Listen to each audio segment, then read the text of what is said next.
Monsieur le ministre, madame la présidente, mes chers collègues, c'est à regret que je me tiens ici pour défendre cette motion de rejet préalable du projet de loi autorisant la ratification de l'accord de coopération entre la France et les États membres de l'Union monétaire ouest-africaine. Vous avez fait un lapsus, monsieur le ministre, vous avez dit l'Union économique et monétaire, ce qui n'est pas tout à fait la même chose.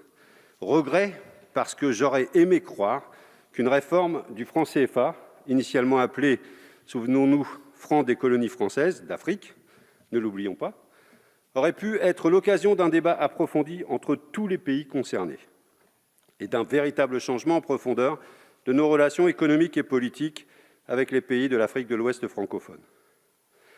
Pourtant, rien ne s'est passé comme ça. Sur le fond, cette réforme n'a pas été faite pour changer quoi que ce soit. Sur la forme, la méthode pour mener cette réforme confirme la condescendance de la France vis-à-vis de ces pays. Car pour ne rien changer, pas besoin de concertation. Personne n'était au courant de l'annonce de la réforme en décembre 2019 par Emmanuel Macron à Abidjan. Seul son acolyte ultralibéral, Alassane Ouattara, en avait connaissance.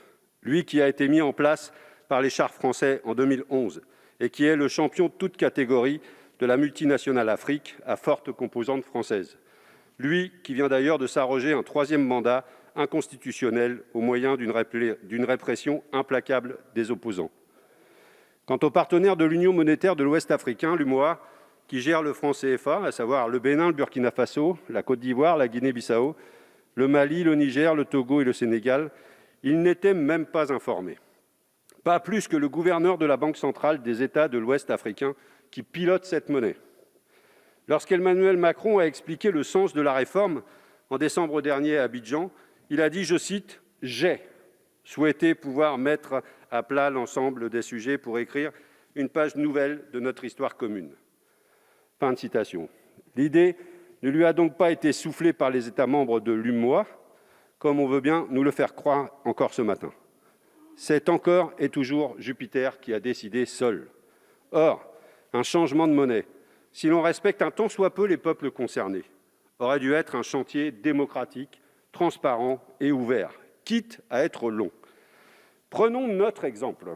En 1992, lorsque la communauté européenne a choisi de devenir l'Union européenne et de passer à l'euro, il y a eu un référendum en France. Il posait bien l'enjeu du passage à la monnaie unique, 7 ans plus tard, avec un calendrier précis. Peu importe ce que l'on pense du résultat, mais force est de constater qu'au moins, sur la méthode, les choses étaient plus démocratiques. Ici, que nous propose-t-on ? La ratification d'un accord de coopération seulement. Même pas le calendrier de mise en place de l'ECO. Et même, l'ordre de ratification est suspect. Pourquoi la France est-elle le premier pays à ratifier cet accord ? Pourquoi, en toute logique, ne pas avoir attendu la ratification des autres pays directement concernés pour terminer par la France ?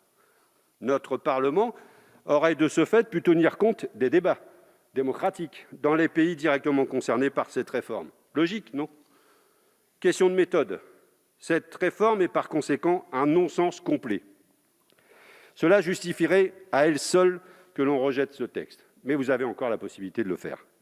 Parce qu'il ne faut pas oublier que l'on parle de quelque chose qui est absolument fondamental. On parle de monnaie, c'est-à-dire d'une institution politique et économique. C'est la monnaie qui permet à une zone de déterminer et de piloter son économie pour obtenir des résultats de développement précis. Et qu'en est-il de cette réforme du franc CFA ? Va-t-elle permettre de piloter ces taux de change pour permettre de favoriser ses exportations ou ses importations ? Va-t-elle laisser aux pays de la zone le choix de s'adosser à une monnaie plutôt qu'une autre ? Va-t-elle permettre de piloter son inflation, ses taux d'intérêt, le poids de sa dette, et j'en passe ? Eh bien non, rien ne changera. Le lien ombilical du franc CFA avec la zone euro va perdurer. Il s'agit de la parité arrimée uniquement à l'euro, la liberté des transactions et la convertibilité illimitée entre les deux monnaies.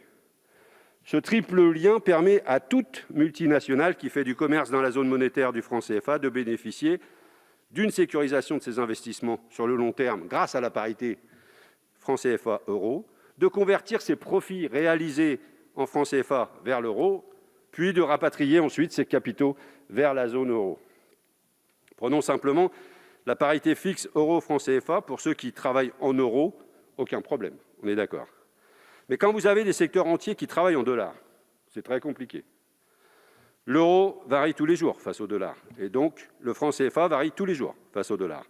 Et lorsque les taux de change dollar-euro varient trop, des secteurs économiques entiers, on a connu ça, nous, avant le passage à l'euro, peuvent perdre leur compétitivité du jour au lendemain. L'Agence française de développement avait d'ailleurs tiré la sonnette d'alarme il y a quelques années en indiquant que la parité fixe avait été l'un des principaux facteurs de l'effondrement du secteur du coton au Burkina Faso. Tenons les leçons d'histoire. Il pourrait donc être dans l'intérêt de certains pays dont les secteurs travaillent avec d'autres monnaies que l'euro de s'arrimer à d'autres monnaies. Le système du franc CFA favorise donc le lien entre zone euro et zone CFA. Cela entrave le commerce entre les membres de l'UMOA et également avec la CEDEAO. Cela explique que 50 ans après les indépendances, l'Europe soit encore le premier partenaire commercial de la plupart de ces pays, alors que le commerce à l'intérieur de l'Afrique entre ces pays représente moins de 15% au total. Ça doit vous parler, monsieur le ministre, ce commerce extérieur. Ce chiffre est un véritable échec du franc CFA. À lui seul, il justifierait d'ailleurs sa remise au placard de l'histoire. Il n'y a au sein de l'UMOA aucun mécanisme de solidarité, aucun marché unique, aucune union politique et pas d'intérêt économique, finalement, à partager une monnaie qui serait bénéfique pour chacun de ses membres. Comparons à nouveau avec la zone euro. Malgré une très forte intégration économique et un commerce entre les États membres de la zone euro, on sait tous que les choses sont complexes. Mais là, on a affaire à une union monétaire sans autre forme d'union. Rajoutons à cela le fait qu'en cas de crise, lorsque l'on ne maîtrise pas sa politique monétaire et qu'on ne peut pas laisser filer l'inflation pour diminuer sa dette, le seul outil pour se désendetter est la diminution des dépenses publiques. Ça nous parle aussi ici. Comme dans l'Union européenne, c'est austérité à perpétuité. Le rôle du franc CFA dans la situation économique et sociale catastrophique des États membres de l'UMOA est donc à étudier avec sérieux. Ce n'est évidemment pas l'unique facteur, nous sommes d'accord. Regardons la situation d'un point de vue historique. Dans les années 1980, le FMI et la Banque mondiale ont saigné les pays de l'Ouest africain. Les fameux plans d'ajustement structurel ont détruit ces États en pleine construction, avec la complicité d'ailleurs du Club de Paris. Ils les ont rendus dépendants des cours des matières premières. Ils ont obligé à tout privatiser et à réduire au maximum les dépenses publiques et ont promis un renouveau économique qui n'est jamais arrivé. Évidemment, ces cures d'austérité n'ont jamais fonctionné. L'endettement des pays est donc resté très élevé. Mais avec le franc CFA, il n'a pas été possible de jouer sur l'inflation pour se désendetter. Les pays ont donc continué à diminuer leurs dépenses publiques à des niveaux totalement inacceptables pour leur population, et c'est d'ailleurs ce qui fait qu'ils sont en crise aujourd'hui. Des systèmes éducatifs totalement dégradés, des systèmes de santé inefficaces, des salaires des fonctionnaires si faibles qu'ils ne peuvent empêcher la corruption. Face à ces situations, l'aide publique au développement ne suffit pas à remonter la pente. Pauvreté, inégalités qui explosent, chômage de masse, désespoir de millions de jeunes et exil contraint. Et le pire, c'est que même avec l'aide publique au développement, la zone CFA est encore perdante. Tous les pays de l'UMOA sont dans la liste prioritaire de l'Agence française du développement.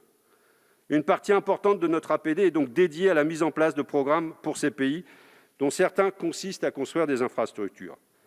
Or, qui est favorisé lorsqu'il s'agit de gagner des marchés dans une monnaie arrimée à l'euro ? Nos multinationales, bien sûr. Le métro d'Abidjan est à ce titre un exemple funeste de ce genre de projet, dénoncé récemment par le sénateur communiste Pierre Laurent. Il a été confié, suite à d'immenses pressions du pouvoir français, sans appel d'offres, à un consortium d'entreprises françaises à un prix astronomique. La transformation du franc CFA en éco ne va donc en rien changer ce système.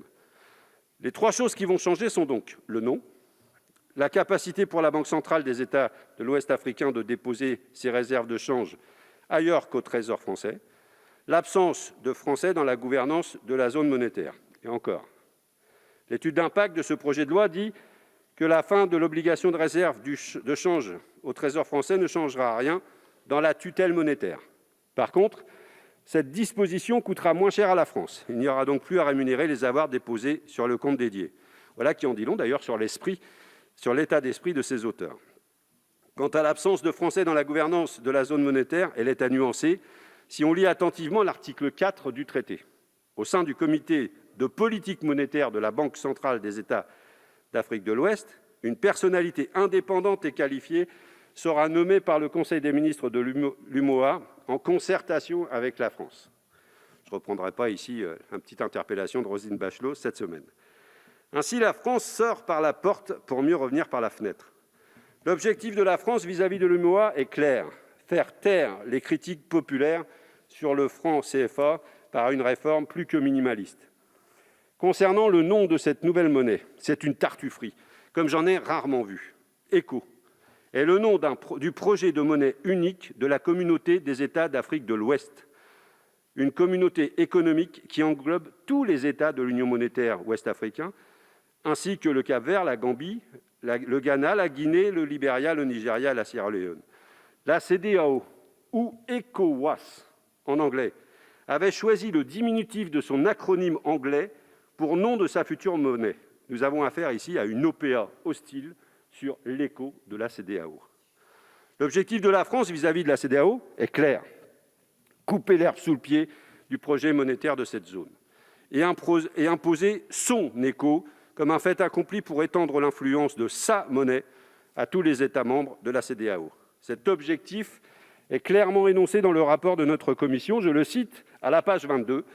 « Le fait que le changement de monnaie, seul d'un héritage controversé, est susceptible de générer une dynamique politique. » Et je poursuis la citation. « Il peut permettre à d'autres pays aujourd'hui extérieurs à l'UEMOA de rejoindre l'ECO. » Mais cet objectif n'est pas du tout été apprécié par les pays concernés. Le Nigeria, poids lourd de la CEDEAO, a évoqué l'implosion de cette zone si la réforme du CFA était mise en place. Et plusieurs États ont condamné cette initiative très officiellement. Vouloir imposer cet écho à toute la CEDEAO est une stratégie très dangereuse. L'exécutif français prend ainsi le risque d'une crise diplomatique dans cette zone déjà en proie à de fortes tensions.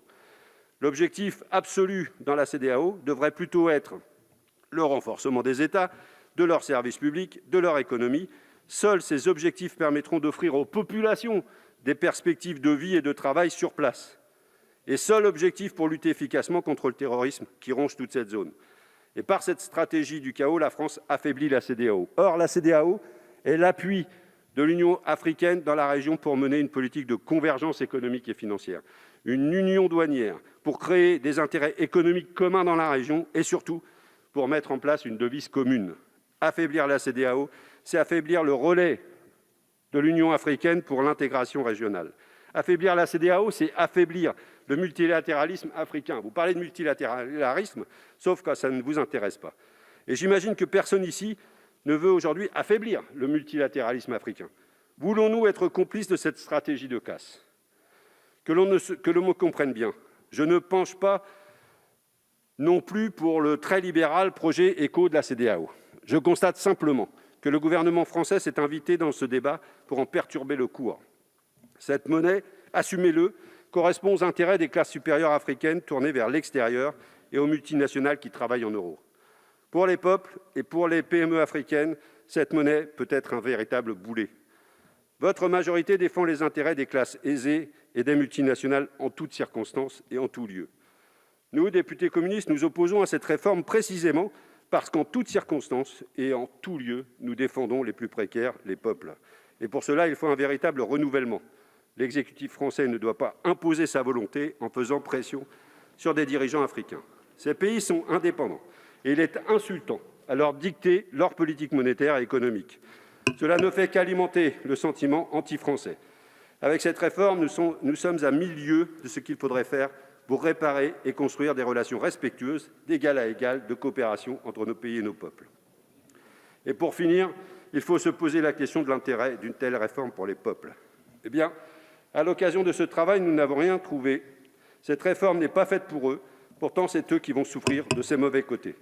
Cette hypocrisie n'a donc que trop duré. Il faut rejeter ce texte et repartir à zéro. Vous en avez tout de suite la possibilité et entamer un véritable processus démocratique. Je vous invite à soutenir ce rejet. Merci, monsieur le député.